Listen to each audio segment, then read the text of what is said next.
Welcome back, everybody. This is another differential calculus walkthrough. This time I'm going to be differentiating cosine with respect to x. So it's another trigonometric function, and on the left here I've got three different styles of questions. They get progressively more difficult, so please stop, take a picture, have a go at them, work them through, and then check your answers.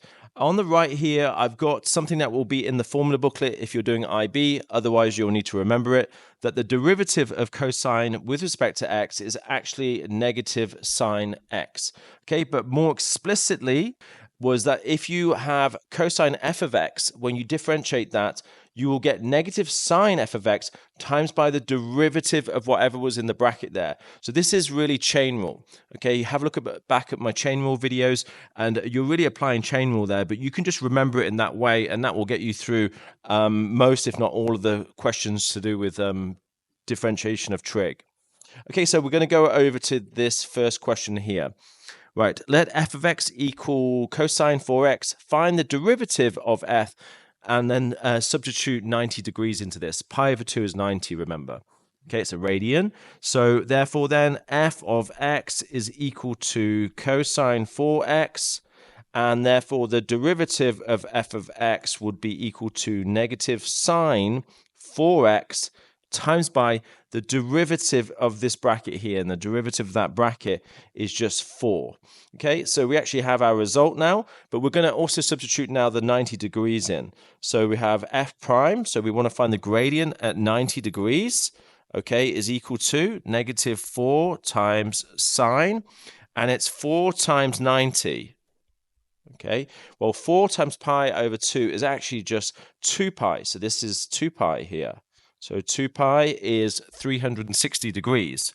So what we need to do is think about the unit circle here.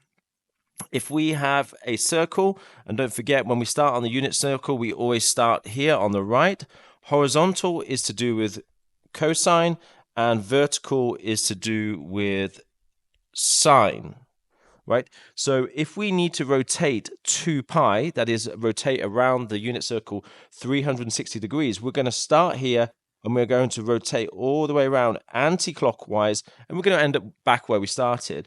Now, let's have a look at where we are on that unit circle. If we are here, then the value of sine is actually 0, okay, because it's sort of it corresponds with the y-axis, right?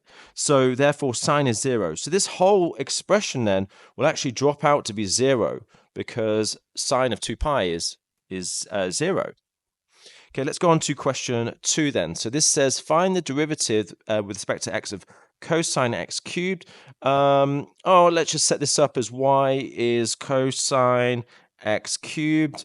Okay, remember that's actually in brackets there. So y prime, or the derivative with this with respect to x, would be the negative sine. This thing stays exactly the same here, times by the derivative of that. Okay, so the derivative of that would actually be 3x squared. And we can just bring the 3x squared to the front to make it look tidier. But most likely you're going to need to substitute a value in like you did on question 1. But that is the derivative of question 2. Question 3, right, this one's got a few more tricky elements to it. It's going to take a little bit longer to do. Please just pay attention to this on the right here, which is the double angle identities. At some point, I'm going to have to rely on this to make it look like what they want us to make it look like. So let's start, and then let's come back to that double angles section in just a moment. Right, so it says let y is equal to cosine squared. Now, that means, like, I want to write it slightly differently so you can see, remember that squared, this squared element here means that the entire expression, the entire trig function is squared. So it's like there's a squared on the outside. Okay, with that, we can use our chain rule method again, where we multiply by the power, take one off the power, and then times by the derivative of the bracket. Okay, so we're going to do all those things that I just said in that order. Y prime is multiply by the power, take one off the power. Okay, now whenever we do that, we always leave what's in the center of the brackets exactly the same. So this is still going to say natural log 2x there, so cosine of natural log. But then we have to times by the derivative of the bracket. Now, the derivative of that bracket is a cosine function. So the derivative of that will be negative sine. Now, we again leave that value the same for now, okay? But we now have to also multiply by the derivative of this bracket here, okay? That was natural log, so we have seen that before. That is 1 over 2x times by 2.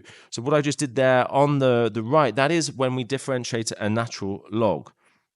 So it looks confusing, but we're going to tidy some of this up. So we can see that a 2 will cancel with a 2 on the bottom there.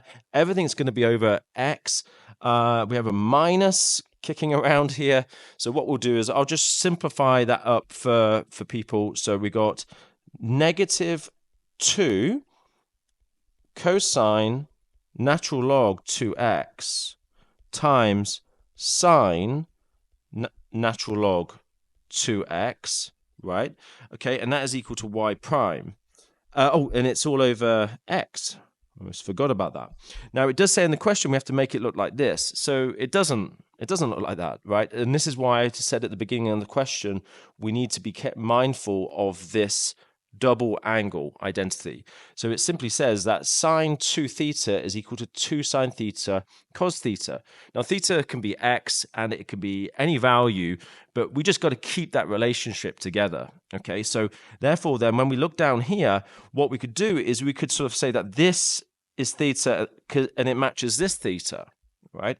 And so we're looking at comparing our double angle identity with what we have on the numerator. Now, it's very, very similar. Okay, so what I will do is I'm actually going to start with the double angle, right? So I'm going to say 2 theta equals 2 sine theta cos theta, and I'm going to replace this theta with natural log 2x, because that's what I have in my expression. So we have sine, and then we have 2 times natural log of 2x is equal to 2 sine natural log 2x times cos natural log 2x, right? Okay, but we also have a minus here. So I'm going to times both sides by minus. So we have minus sine 2 natural log 2x is equal to minus 2 sine natural log 2x cos natural log 2x. Now, what I want you to have a look at here is what I have underlining in yellow here is exactly the same as what we have on the numerator. Okay, so if that's the case, then what I can do is I can substitute this, which is the little bubble in green. I'm going to replace that with what's on the numerator.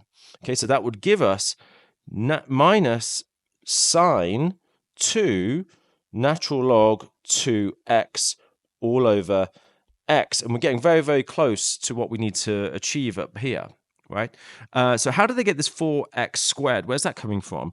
Well, it's actually a law of logs, because if you see here, this natural log is natural log of 2x. So that 2x is combined together. And we can use one of the laws of logs that this value in front can actually be brought and raised to the power at the top here. So that would result in minus sine natural log 2x all squared over x. And then when we square 2x, that's 2x times 2x. And there we go. We get our minus sine natural log. 2x times 2x is 4x squared over x. And I think that is the result that we were looking for. Minus sine, yes. There we go. Good luck with your derivative of cosine function.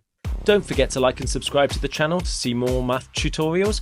Check out my playlist on my channel or click one of the videos above. I'll see you next time.